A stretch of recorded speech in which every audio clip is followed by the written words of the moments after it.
chuo cha Korogwe ni muhimu sana wa kiuchumi kwa mji wa Korogwe. Sasa hivi tunaona wanafunzi 700, lakini kikiwa chuo kikuu tunaweza tukapata wanafunzi 10,000, 15,000. Je, huo hautakuwa mtaji wa Wanakorogwe?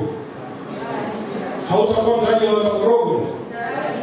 Hata wafanyakazi walioko hapa ambao wengine walikuwa na nia ya kurudi makwao watakapostaafu, wakisikia hiki kimekuwa chuo kikuu cha sayansi maalum na teknolojia, kila mmoja ataanza kutafuta kiwanja pembeni ya chuo aweke mahali pa kuishi.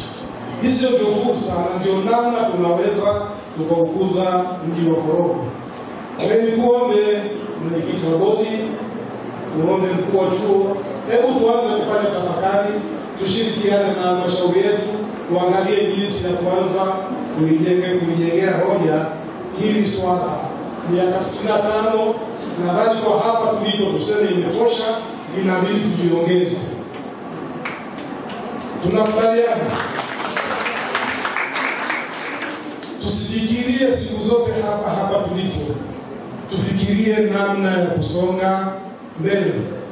Na wahitimu wetu huenda miaka ijayo wengine watarudi hapa, ndio watakaokuwa maprofesa, ndio watakaokuwa lecturers, wafundisha chuo kikuu maalum cha sayansi na teknolojia Korogwe.